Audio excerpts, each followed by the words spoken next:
Hello again YouTube, my name's Pete Davison and today I'm here to talk about a game called One Way Heroics.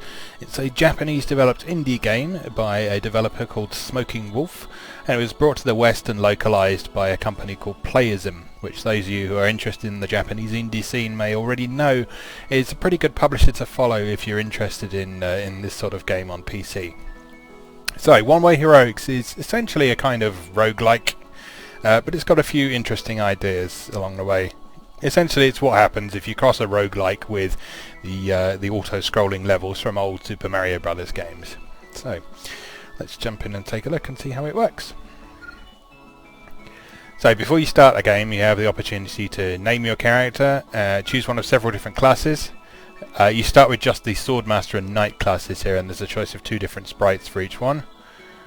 If you do particularly well with one class you can unlock a third sprite as well, which is known as Special for some reason. The 2 basic sprites are just male and female models basically, so you can choose whatever you prefer. So we'll go with the Knight for this time. And then you get to pick some perks. You start with just 3 perk slots and you unlock more as you progress. And then perks range from simple boosts to your initial stat levels to skills that will help you on your adventure on the way. So it makes things like swimming, climbing cliffs a little bit easier. Lockpicking is nigh essential, so we'll take that one for now. Let's also take Item Appraiser because that's very useful when you find stuff. I will also take Cliffhanger because being able to climb mountains is quite handy, and we'll pump the rest into Strength and Vitality. Those are where the Knight's already quite strong. So we start the adventure. This is one of the interesting things about the game. It is randomly generated, but you have the opportunity to revisit stuff that you've previously done if you want to try again with the same arrangement of enemies and levels and treasures and that sort of thing. There's also some intriguing online functions, such as choosing this option here, which allows you to...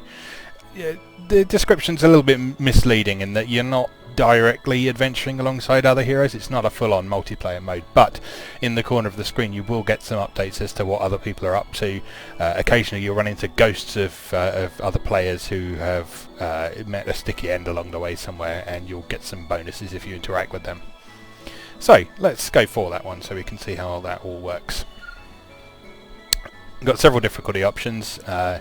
I'm not very good at this game, so I have so far failed to clear the easiest difficulty level, but it goes right up to pretty brutal if that's your sort of thing, and even the easiest difficulty is pretty challenging.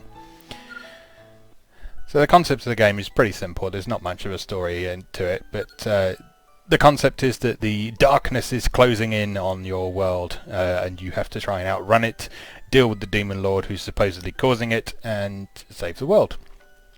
So the main thing you have to take care not to do is to get swallowed by the darkness or killed along the way. So your adventure will always start in this castle here. And the king will have a little chat with you. The randomly generated king, so this time we've got the masochist King Victor.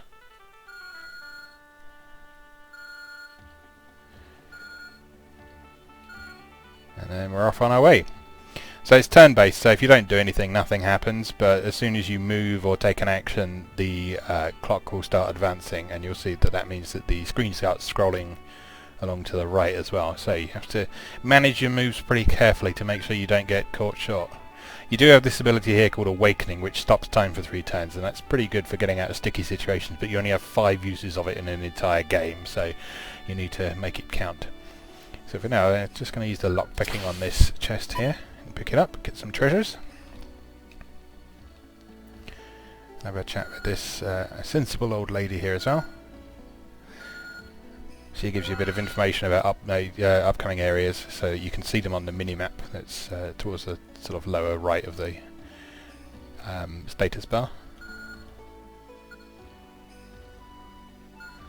We also have this dimensional vault as well, which is where you can store items and carry them across into future playthroughs. So it's quite useful to have some food to restore your energy bar at the bottom of the screen there. So if you run out of energy, then you are less effective. You won't die, but you'll find things a little bit more difficult. So we're proceeding along our way. It's worth keeping an eye on the mini-map as you go, just to see what the upcoming terrain's like and plan your route around it. So we found a staff here. There's a wooden staff. It's not that good, so we'll leave that where it is. You have a weight limit in this as well, so it's you can't just pick up pretty much everything you see. There's an enemy, so combat is pretty simple. You just hit each other until someone falls over. Most characters have abilities that don't normally start with an ability of some description, and there's other ones that you can unlock through various means as you progress through the game.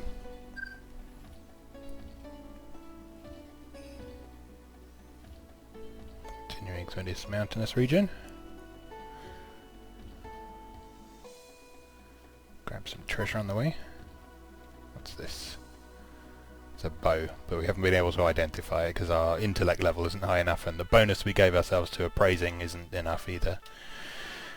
So, being attacked again. So we can use this feature here to change the direction you're facing without actually moving and without wasting a turn. So that will also auto-lock onto an enemy that's next to you as well, so that means you can attack diagonally as well as in the main directions.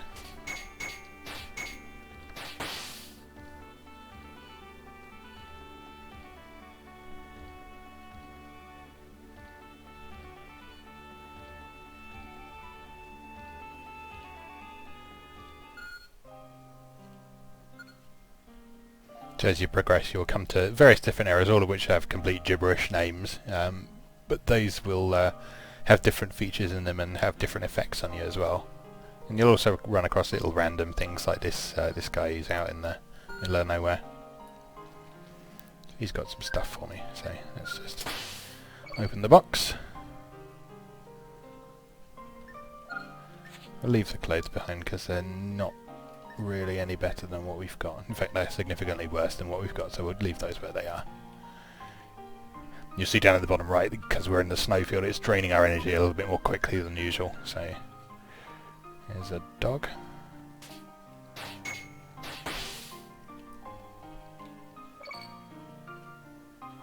There's a knight's coat. That's what we're already wearing.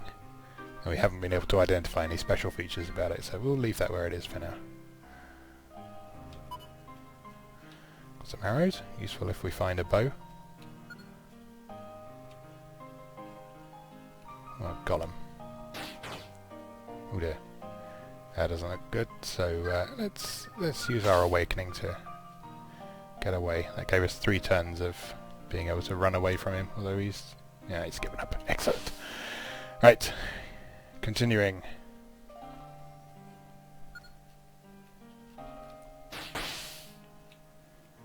Running very low on energy, so let's eat some food to get that back.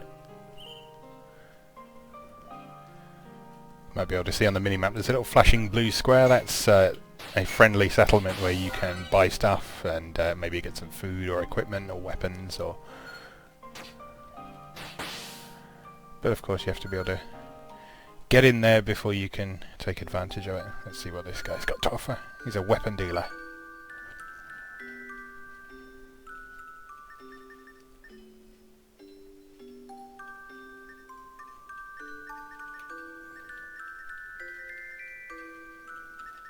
Sell those arrows because we don't need those at the moment. There is a ranger class that starts with a bow, and that's quite a useful one. Don't really have enough money to do anything useful, so let's continue on our way. Another chappie down here.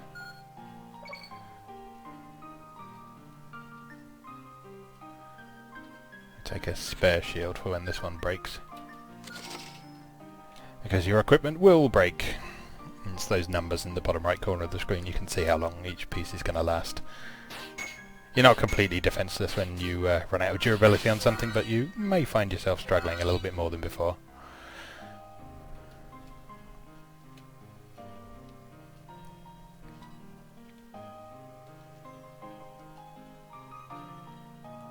Snowfield's pretty brutal on the energy. Let's try and get through it as quick as we can.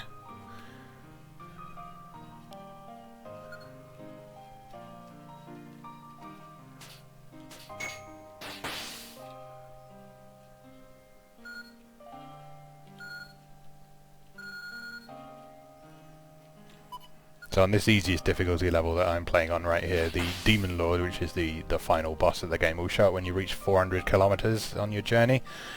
In other modes he will show up at various intervals and cause you a bit of difficulty, so you need to be ready for him. And be prepared to run away from him if necessary as well. Alright, so we're into an area that's a little bit friendlier. There's a settlement up ahead as well, let's go and take a look there. Chest over there, can't really reach it quickly enough though. Now I could climb over the mountains, or I could just hack a hole in their wall, so let's do that. It's much easier to get in that way.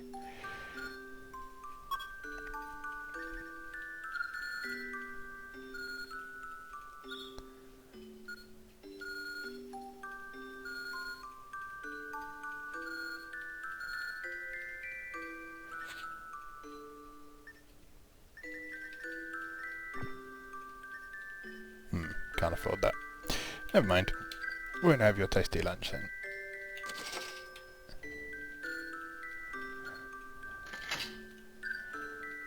Everyone's giving us stuff today. All for that. That's food as well, that's useful.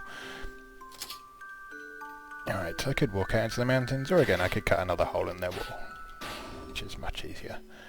And then I can just sneak through that little diagonal bit there to save me wasting turns.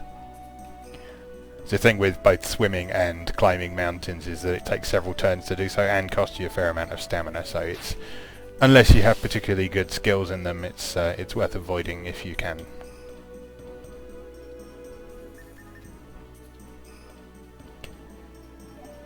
So that will allow me to repair my shield if necessary, but I've got a spare one, so that's probably not worth it.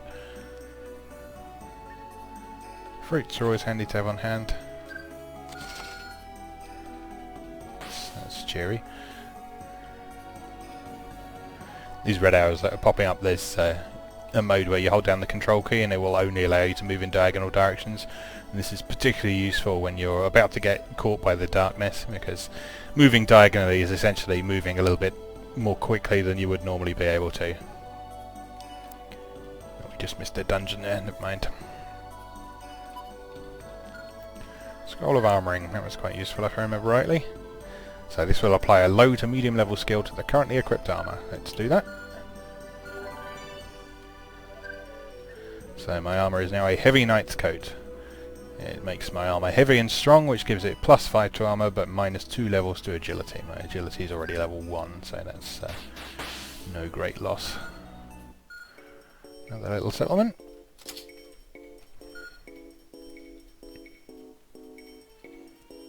I think I'm good for medicines right now. I'll pay the chef a visit though. There's some bread crusts because those are free.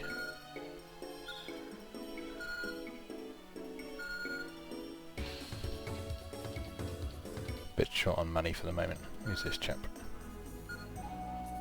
Chap, it's a lady. I do apologise, female guard.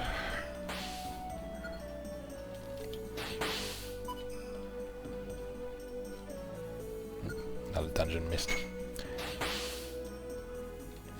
I have any area maps? No, there's an item you can get called area map that causes these things to be shown on the little mini map at the bottom. It's very useful because dungeons often have lots of monsters, which means lots of experience, and also some decent treasures as well, so they're worth seeking out, but you can get unlucky and wander straight past them if you're not careful.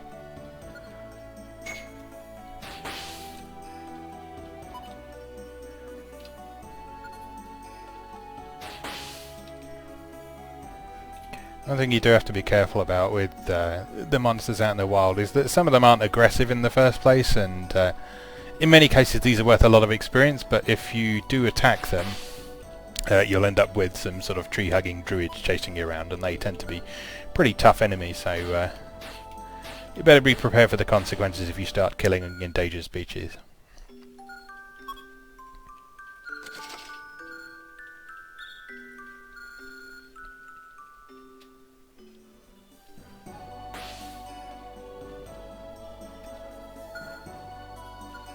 lot of settlements around here.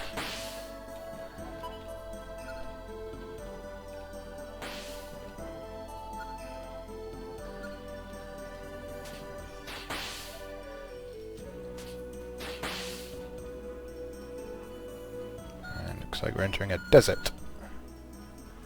So we just passed 200 kilometers, so we're halfway to where the Demon Lord shows up.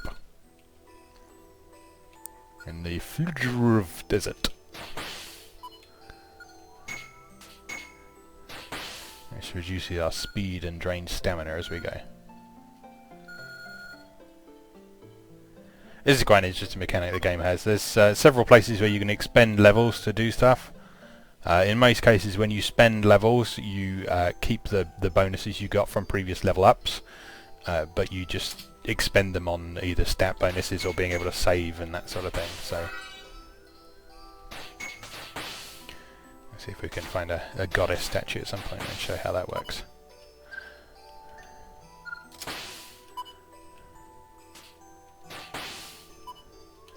So there's a desert fox. That will probably get me in trouble with these those druids if they stumble across me, because that's one of the ones that won't attack you. But it does drop a very nice thing that's worth a lot of money. So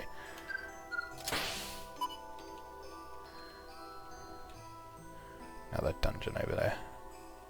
Let's go and explore that.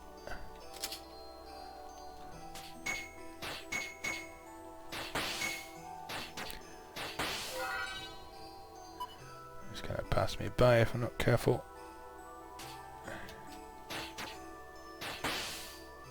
Time to use that diagonal movement.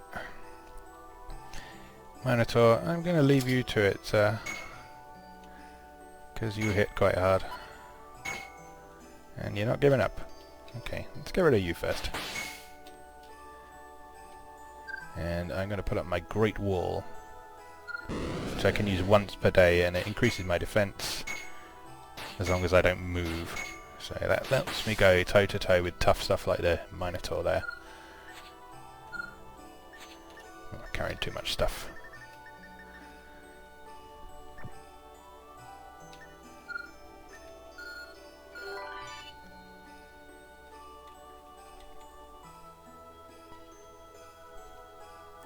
Getting a bit close to the edge there, so let's have another one of them. That was useful. So what does our armour do now? We now got a Heavy Knight's Coat +1, which is extravagant, needlessly fancy. That triples its value. It's not that great unless we plan to sell it, which I'm probably not going to. I'm just going to continue using it until it breaks, basically.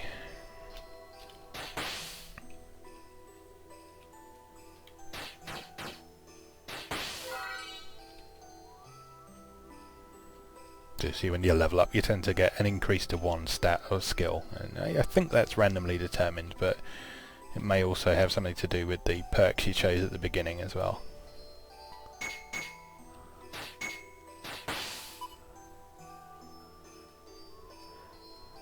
You'll also unlock new abilities at certain levels as well, but if you use things like the Chronos thing we saw earlier that allows you to expend levels to save your game and perform various other functions, then that means that it will be longer before you're able to get a hold of those.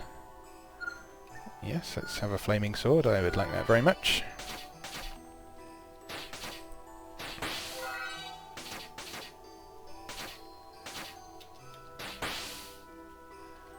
Get out of here, imp.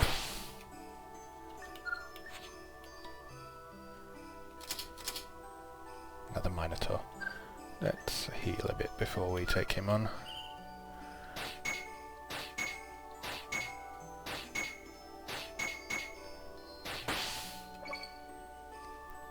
Lumberjack axe. That's very heavy. Can't pick that up. Let's upgrade our armour some more. What do we got now? Heavy Knight's Coat +2. It's heavy minus. That means it's armour +2 and agility -1 again. So abilities can stack from the look of things. Oh yeah, you can attack chests as well, so lockpicking isn't perhaps as essential as I made it out to be at the beginning, but you know, if you come across a sturdy chest it's a lot harder to break it than it is to pick the lock on it. So we now have flexible. Damage taken reduced to 92%. I'm all for that. Sounds useful.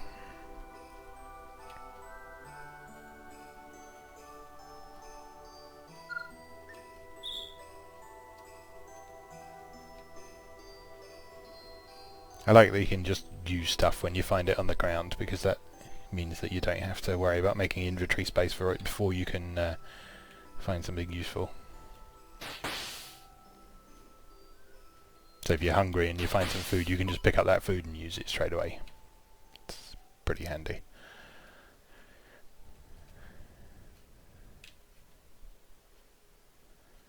Oh, how long does this desert go on for? Some chests under that lake there. It's probably going to leave those. Charisma levels increased by 1. Now, if I come across any recruitable party members, your charisma level is what determines whether or not you're able to actually add them to your group. I don't think you have any companion characters on the easiest difficulty level though, so we probably won't see any of them.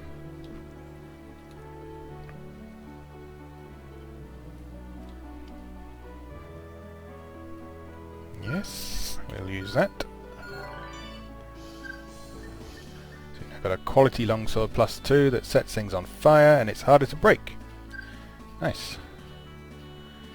Meanwhile, my shield's getting quite low on durability, so it's probably a good job I've got that spare one.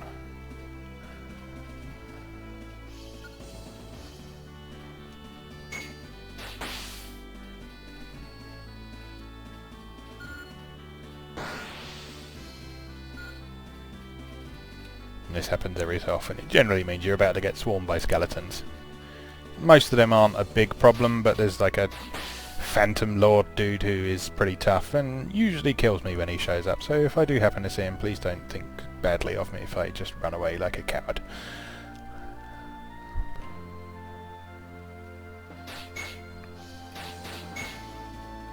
As you can see from the log at the bottom down there that there is a Phantom Knight starting some shit.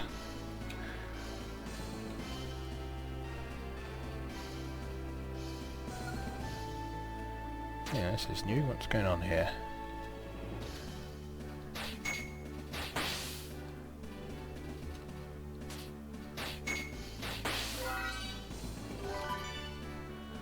So I've learned a new ability there. Can't get in here without a Dark Brotherhood license. Wonder where you get one of those from. And I seriously doubt we can break through his walls. No, that's not going to help. As their walls are made of obsidian, which, as we all know from Minecraft, is the hardest substance known to man. Do I need that? Not especially.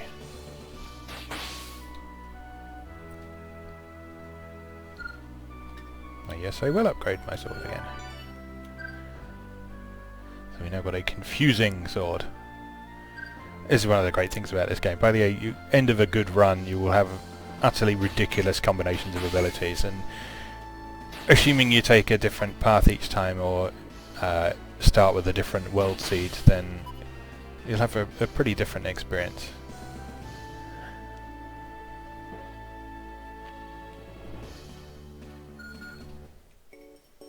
Looks like a good place to take a rest. Have a hearty meal. Or a healthy meal. There we go. Sure, I'll take your stuff.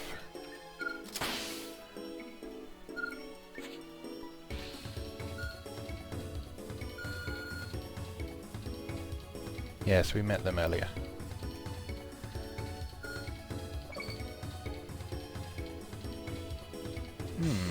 New shield, eh?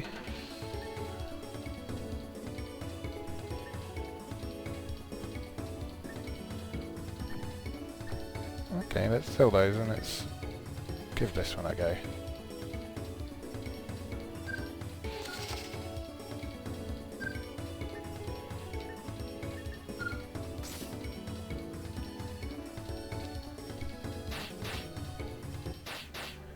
The thing with that is because we haven't identified it, we don't know what the durability of it is.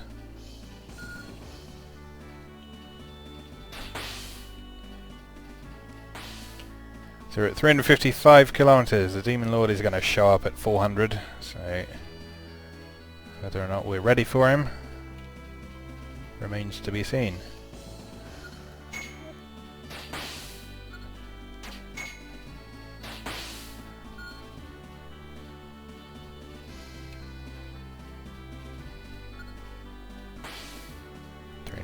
You're getting pretty close now.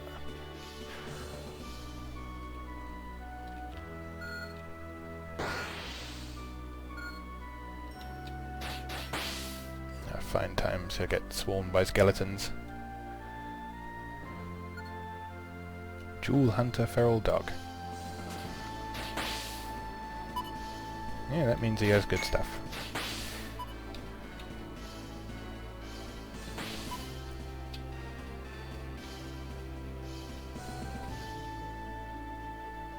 $384.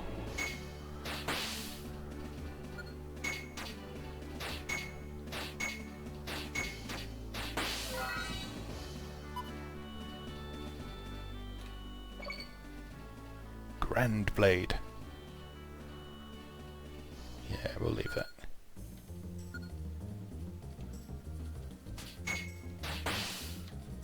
Appropriately wastelandy area for a final confrontation.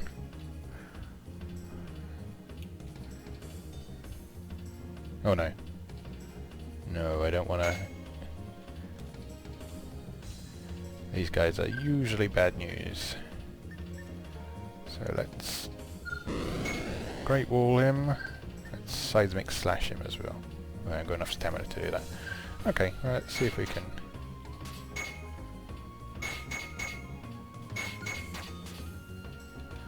This is not good positioning.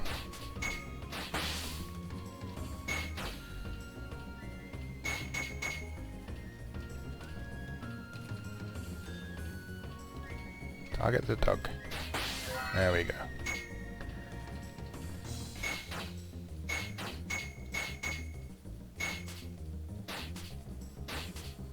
Yeah, that confusion thing has helped. There we go. Let's heal up a bit before we continue. There he is.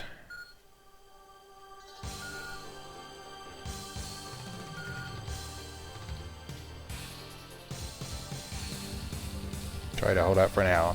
Okay. I can do that. Oh, he's fast.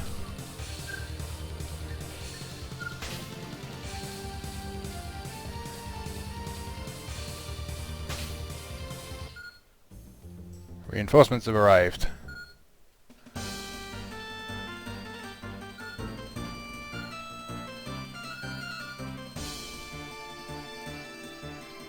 Okay, so it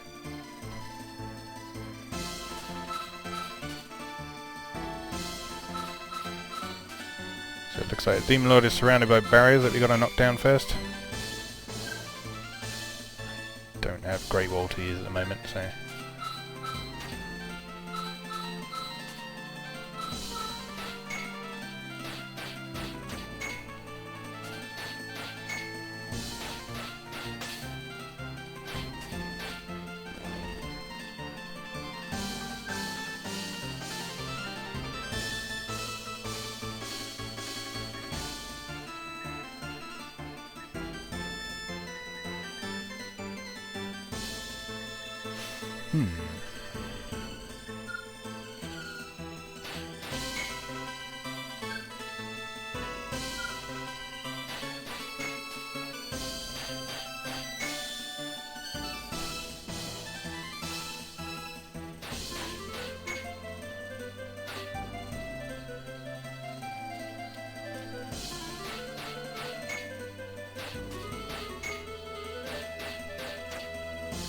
making some decent headway on him.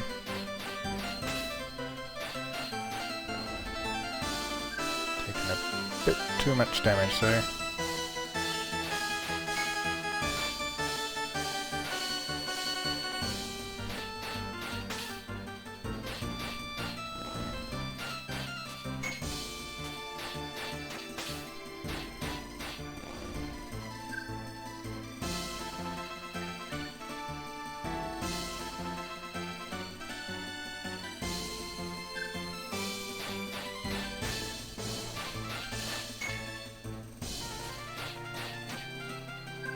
Time to heal.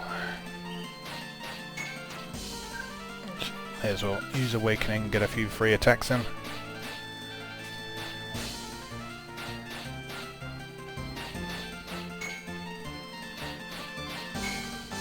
Long Darkness is getting a little bit close for my liking. Come on, you bastard.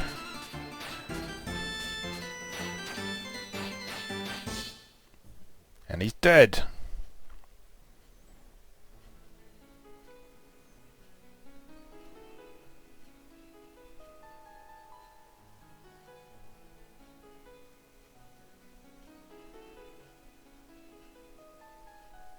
This is just one way of finishing the game. There's a couple of secret ways you can do as well. That mostly involve ignoring that final conflict there and continuing on your way.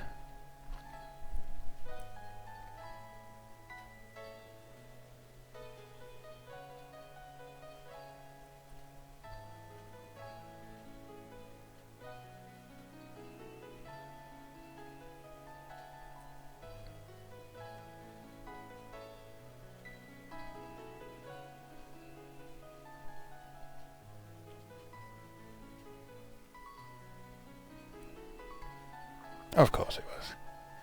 It's a very anime ending.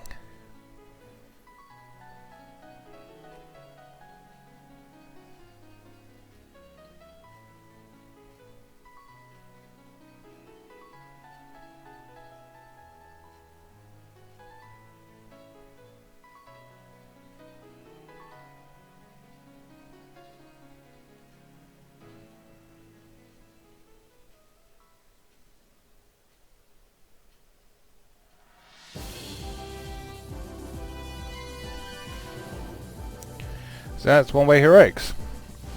It's a pretty fun little game, and that's just one playthrough that I've shown you there that will give you an idea of how it works. There's a lot more to it than initially appears as well.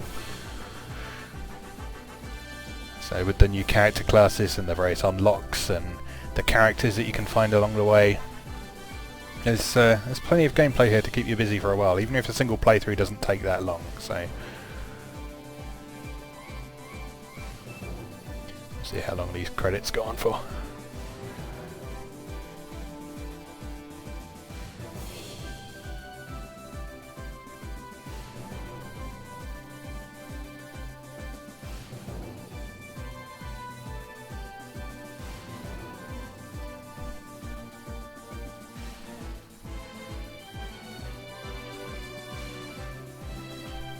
Getting teasers of a bunch of characters I've not run into at all here, so presumably these are some of the companion characters that you'll encounter on the harder difficulties, which I will now be starting now that I've cleared the easiest one.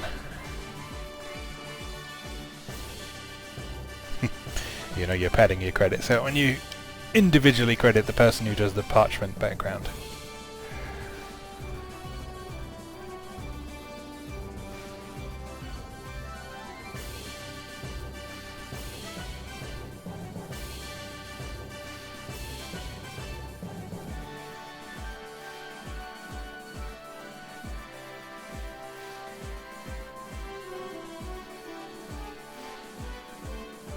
Interestingly, this is a PC game at the moment, but it is actually in the process of being remade for Vita by Spike Chunsoft, I believe. I forget the name of the remake offhand, but as you can probably get an idea from what you've just seen, this is an ideal game for handheld play, because you can play through the whole thing in a pretty short time frame.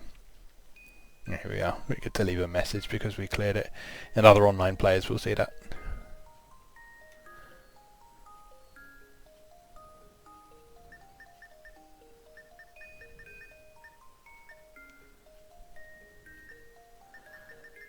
I think I'm going to give credit to my sword there because, I mean, you know, I couldn't have done it without it. And conquer number 6 of that dimension. Pretty good.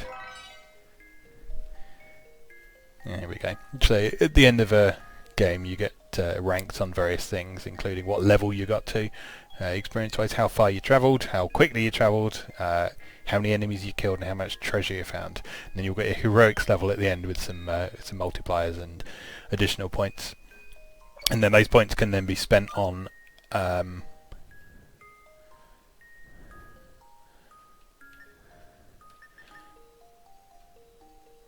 Oh yeah, yeah, we'll take that.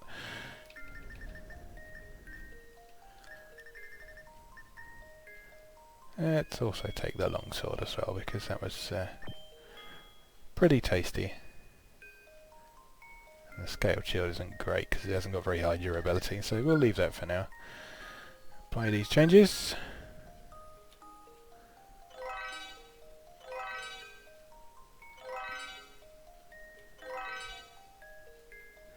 So we unlocked the pirate class because we encountered the Dark Brotherhood earlier on.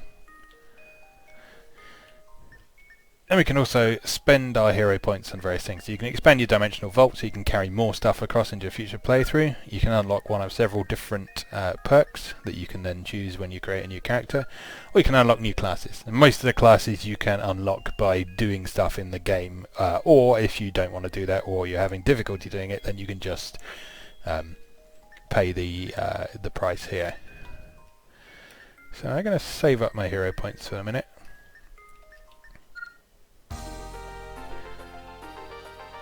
See our clear data here.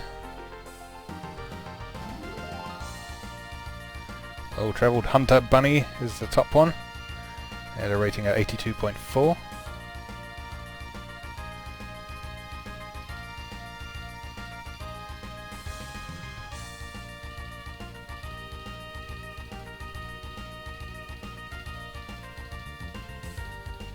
This is nice. The online stuff in this is really quite subtle, and it's not intrusive at all. You can ignore it completely if you want to, but it's quite nice to see how you shape up towards other people.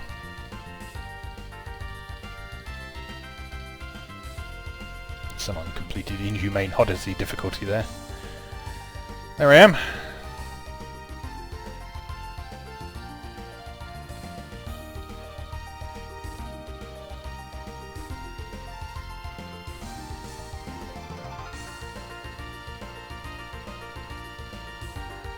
Nice to see.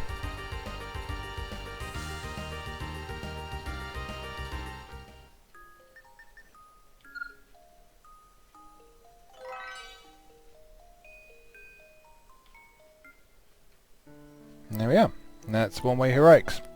So that's available on Steam now or directly from Playism themselves on their website. I can highly recommend it if you're looking for I think people tend to call this sort of thing a coffee break roguelike, if you like, but it's like I said, it's got a surprising amount of depth to it that might not be initially apparent. It's a lot of fun. It has the potential to be one of those games that creates sort of really interesting stories of your experiences. So yeah, if that's the sort of thing you're looking for, then give it a go. Alright, thanks very much for watching my playthrough of this today.